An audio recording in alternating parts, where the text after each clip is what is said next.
Ассаламу алейкум. Здравствуйте, мир вам. Нас называют чеченцами. Мы сами себя называем Нохчи, народом Ноя. Считаем, что мы говорим на праязыке всего человечества.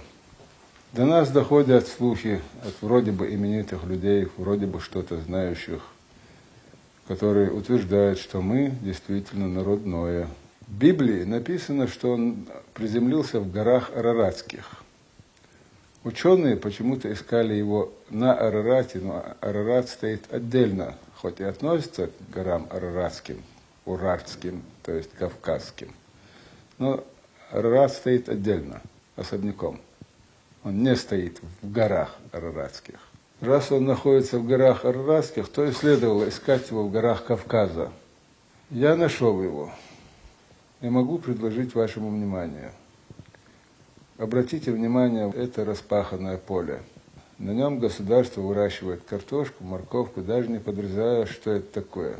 Обратите внимание на это образование, на котором стоит это поле. Обратите внимание на его направление, на юго-запад примерно. И оно стоит поперек горы. Кто-то может сказать, что это оползень, но это не оползень.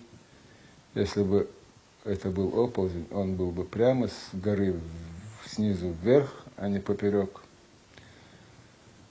Во-вторых, если бы это был оползень, он бы имел форму языка, а это образование имеет форму утюга, большого плоского утюга. В-третьих, если бы это был оползень, такая масса, сползшая с земли, проделала бы в земле на горе большую борозду. Как мы видим, на этой горе этой борозды нет. В-четвертых, если бы это был оползень, вот этого острого носа впереди не было бы, а было бы ровное пологое место, как и положено любому оползню. Но в данном случае мы увидим острый нос. Это образование стоит в месте под названием Хиндой. Посмотрите внимательно на эти фотографии.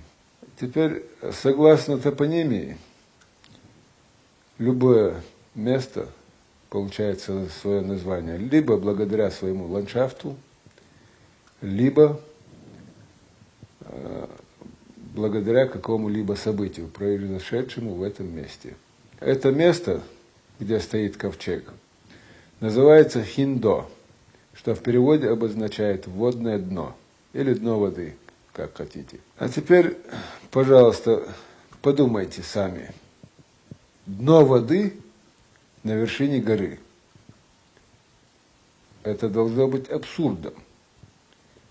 Догадайтесь сами, какое событие могло превратить вершину горы. Прямо по носу корабля, чуть выше, стоял аул Хиндой.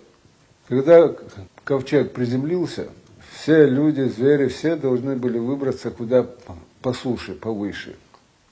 Естественно, они на эту ровную площадку, где стоит аул Хиндой, выбрались. И по моему твердому убеждению, именно аул Хиндой самое древнее послепотопное поселение, основанное самим Ноем. 1,5 года назад я, когда приехал снять именно Ноев ковчег и приехал снять это место зимой, зная, что в снегу будет отпечаток лучше, виднее. А теперь внимательно взгляните на эту фотографию. Этот снимок я сделал, когда искал именно Ноев ковчег и приехал зимой снять это место. И пусть мне кто-нибудь скажет, что в этом нету знамения. Это место дном воды мог назвать только Ной, приземлившись на своем ковчеге. И другого здесь просто быть не может. Ближайшее дно воды вон там в километре отсюда, в ущелье. И с той стороны в ущелье, в километре тоже отсюда. Ближе нету. И это место называется Хиндо. На горе Садвайлам, в местности под названием Чеберлой, Верхний Чеберлой. В Черноморского района Чеченской Республики. Доказать это довольно легко. Нужна всего лишь строительная техника. С западной стороны он занесен землей, пылью, за тысячелетия полностью занесен правый борт. С этого борта один экскаватор может выкопать траншею вглубь и наткнется на борт корабля. Даже сгнивший он отпечатается в земле. И весь правый борт практически закрыт. Вон там видно чуть-чуть кусочек борта, тоже окаменел. Ветер дует все время оттуда. И с помощью одного экскаватора, хорошего, большого, мы могли бы доказать, что это именно Ноев ковчег и ничего другого. Вот здесь вырыть траншею туда, вглубь. Мы обязательно, если не нижнюю часть, наверняка раньше занесло землей, лишившись доступа воздуха, она или сохранилась, хоть в каком-то остаточном состоянии, и даже если она сгнила, откопанная траншея позволит нам увидеть четкий след сгнившего дерева в земле. Солнце заходит там, за Басвайлаем, на западе. И в свете заходящего солнца в этой земле должен находиться четкий его след. А может быть даже, потому что оно раньше забилось землей, может быть даже и дерево сохранилось. Древесина корпуса корабля. Именно правый борт. Если даже тонкие доски гроба остаются в земле на тысячи лет, то что говорить о толстенных стенах, толстенных бортах огромного корабля? С помощью техники легко будет доказать, что это действительно Ноев ковчег. Не надо искать его на Арарате, он здесь. Придите, я вам показал, где, как копать. Даже группа людей с лопатами могла бы вот от того камня, что наверху, откопать отвесно туда. Ну, мне одному не по силу такая задача. Да мне никто разрешения на раскопки не даст. Если власть позволит, здесь можно раскопать. Я более чем уверен, что мы внизу обнаружим древесину корпуса корабля. И мы как минимум будем знать дату всемирного потопа. Я не зря упомянул в самом начале о праязыке человечества.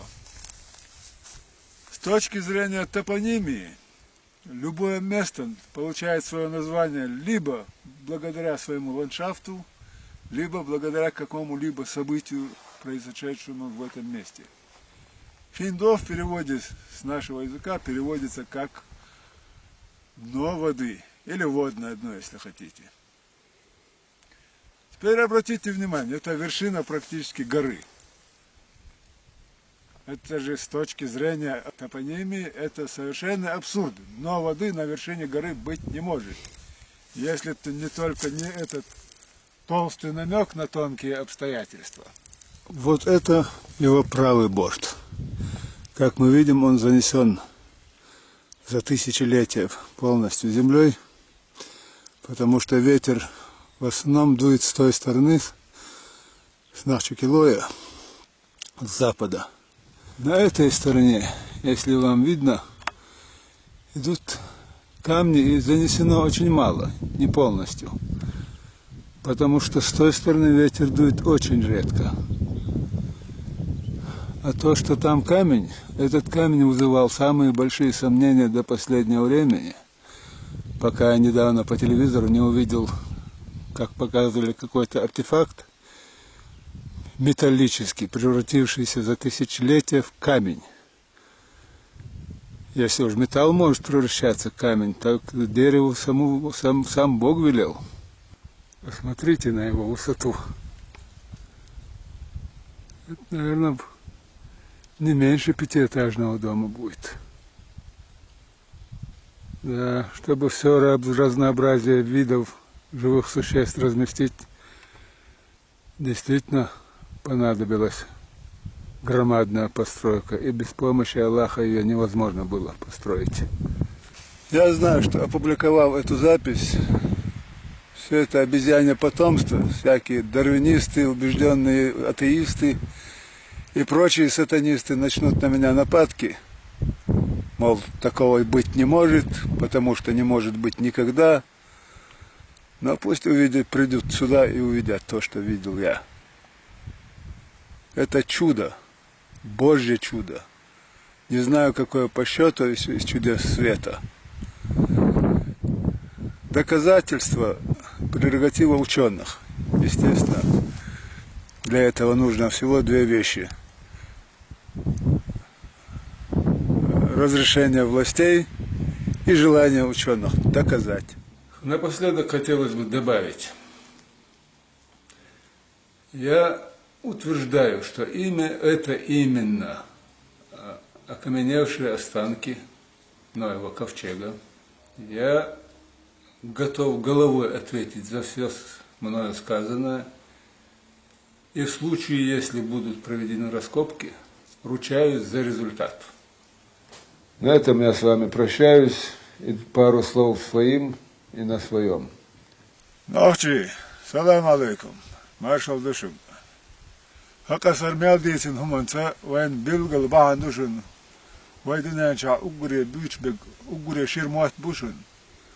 Вайдунянча хохдунянча, вай угуре ширкам худуви. Дал курала хвар дуэлуэ, дал барцабуэлуэ, дал тахибят кевелуэ, хади кевел шуку.